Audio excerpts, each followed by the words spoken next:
चार चीज़ें हैं जिसके ऊपर इन्होंने काम किया है पाकिस्तान की हुकूमत ने अमेरिका में।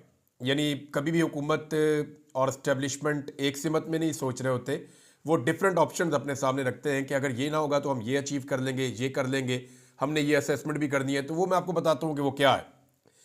लेकिन सूरत हाल का अंदाज़ा आप यहाँ से लगा सकते हैं कि जिस बंदे को भी मोहसिन नकवी मिलते हैं अमेरिका में, उस बंदे को कुछ और समझ आती है या नहीं आती। ये बात समझ आती है कि ये बंदा ठीक नहीं है। यानी ये बात वो समझ जाते हैं कि जिस बंदे का ये बंदा मुखालिफ है ना, वो बंदा ठीक ही होगा। यानी अगर आप ये देखें कि इमरान खान की बुराइयां करने के लिए गया ना, मोहसिन नकवी ने ही तो एस्टेब्लिशमेंट का सारा खेल खेला है। कोई भी सियासतदान इस लेवल तक कभी नहीं गिर सकता था। कोई भी सियासतदान इतना जुल्म और जबर कभी नहीं कर सकता था। कोई भी सियासतदान ऐसे निहत्ते शहरियों के ऊपर गोलियां नहीं चला सकता था, क्योंकि उसको पता है कि उसने भी पॉलिटिक्स करनी है। कल को उसे भी एहतजाज करना पड़ेगा, उसको भी अपने वर्कर्स के साथ निकलना पड़ेगा। तो इस चीज़ को जस्टिफाई नहीं किया जा सकता। पीएमएलएन के अंदर बड़ी खुजली भी है, परेशानी भी है इस बारे में कि ये मोहसिन नकवी ने किया क्या।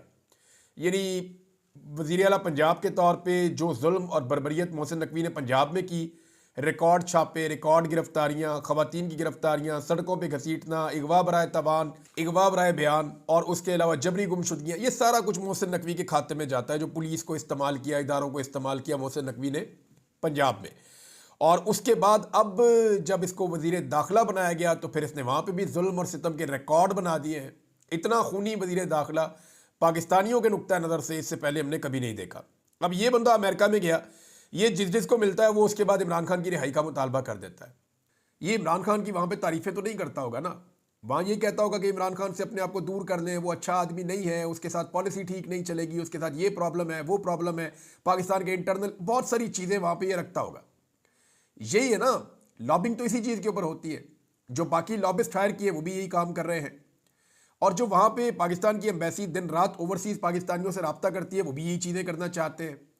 लेकिन इम्पैक्ट उल्टा हो रहा है। उसके कुछ रीजन है।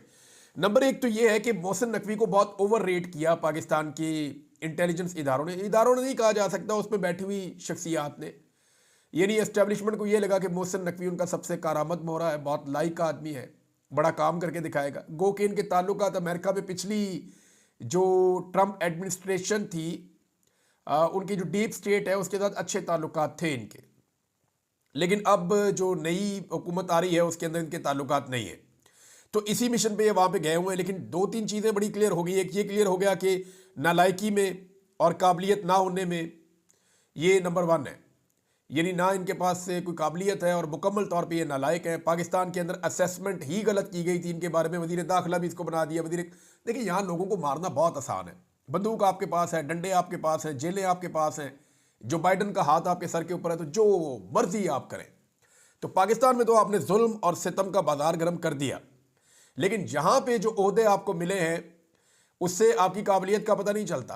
पहली दफ़ा काम करना पड़ा और टक्कर के लोगों से सामना हुआ, तो वहां गए जब अमेरिका में, तो पता चला कि जिसको ये मिलकर कायल करने की कोशिश करते हैं वो पूरी तरह से कायल हो जाता है कि ये बंदा ठीक नहीं है, जिसके ये खिलाफ है ना वो बंदा ठीक है। तो वो इमरान खान के हक में ट्वीट कर देते हैं। पहले एक जो विल्सन है उसने पहले एक ट्वीट किया था, मोहसिन नकवी से मुलाकात की, इन्होंने बड़ा रोला डाल के वो उसकी कंपेन चलाई, उन्होंने ट्वीट कर दिया फ्री इमरान खान। अब इन्होंने रिप्रेजेंटेटिव हैं, एक और हाउस ऑफ रिप्रेजेंटेटिव हैं, इनका नाम है जी जैक बर्गमैन। इनसे जनाब इन्होंने मुलाकात की। मुलाकात करने के बाद इन्होंने भी फिर ट्वीट कर दिया। इन्होंने कहा the facts are straightforward and it's no time to mince words, free Imran Khan. वो कहते हैं जी कोई लफ्ज़ों को चबाने का या लफ्ज़ों को इधर उधर करने का या कोई इससे खेलने का टाइम नहीं है। ये जो हकायक है उनको सीधा रखना चाहिए, तो इमरान खान को रिहा किया जाए। अब ये इससे भी मुलाकात की थी।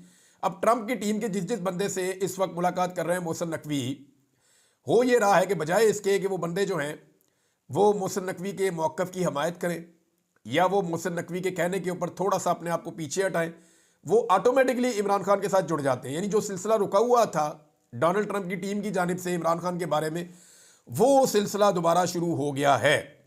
अब इनको एक बात समझनी पड़ेगी, इनको ये बात समझनी पड़ेगी कि ये नवाज शरीफ या जरदारी या कोई और फौजी डिक्टेटर नहीं है जिसको कोई दुनिया में जानता पहचानता नहीं है। उन्हें तारुफ की ज़रूरत हो सकती है दुनिया में, इमरान खान को तारुफ की ज़रूरत नहीं है। इमरान खान को ये सारे लोग बहुत अच्छी तरह जानते हैं। इन्हें मालूम है कि इमरान खान के साथ क्या ज़्यादती हो रही है।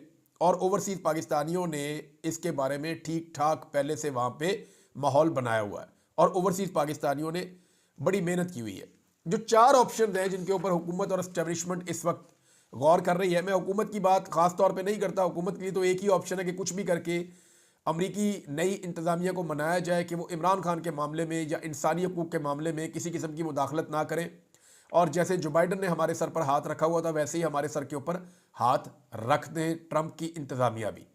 हुकूमत तो यही चाहती है, लेकिन एस्टेब्लिशमेंट जो है वो अपने पत्ते अपने पास रखती है और थोड़ा सा वो ब्रॉडर उसके अंदर पिक्चर के अंदर रहते हैं। अब एस्टेब्लिशमेंट के और हुकूमत के अंदाजे अलग अलग हैं, लेकिन जो 4 चीज़ें हैं जिस मिशन के ऊपर मोहसिन नकवी गए हैं, देखिए अगर हुकूमत का ही मामला होता सारा का सारा तो फिर इसहाक डार जाते ना, इसहाक डार नहीं गए, तो ये मामला एस्टेब्लिशमेंट का है, तो इसीलिए वहाँ पे मोहसिन नकवी आपको दिखाई दे रहे हैं। तो 4 ऐसी चीज़ें जिन पे काम हो रहा है। नंबर 1 तो ये है कि वक्त हासिल किया जाए। आखिरी ऑप्शन ये हो सकता है कि जी अमेरिका को कहा जाए ठीक है जी हम मामला ठीक कर लेते हैं, लेकिन हमें थोड़ा वक्त दिया जाए, हमें स्मूथ ट्रांजैक्शन करने दी जाए। इमरान खान साहब जो हैं उनके साथ भी जुल्म और सितम बंद हो जाएगा, इंसानी हकूक़ की पामालियाँ भी बंद कर दी जाएंगी, जबरी गुमशुदगियाँ भी हम रोक देंगे, पाकिस्तान को एक नए इलेक्शन की तरफ भी ले जाएंगे। लेकिन हम स्मूथ तरीके से ले जाना चाहते हैं और उसकी एक वजह यह है कि पाकिस्तान के सिस्टम को ऐसा लगता है कि इमरान खान इस वक्त जेल में बैठा हुआ एक भूखा शेर है। अगर इस तरह वो जीत कर बाहर आ गया और सबको शिकस्त देकर वो बाहर आ गया तो वो भूखा शेर बाकी सारे सियासी मुखालिफिन को, इवन उनके सहूलतकारों को भी खा जाएगा। तो ये उनको डर है कि पिंजरे में जो शेर इस वक्त बंद है वो भूखा है और अगर वो बाहर आ गया तो वो अपने मुखालिफिन को खा जाएगा। लिहाजा मुखालिफिन चाहते हैं कि पहले शेर का पेट भरा जाए, आहिस्ता आहिस्ता माहौल ठीक किया जाए, शेर को कुछ हद तक टीम किया जाए, बाहर भी ऐसा माहौल बनाया जाए कि अपने लिए थोड़े थोड़े किले बना लें ताकि उनमें हम महफूज रहें। कोई दरख्त पे चढ़ जाए, कोई घर में घुस जाए, कोई इधर हो जाए, अपनी हिफाजत की बंदोबस्त करने के बाद फिर उस शेर को रिहाई दी जाए।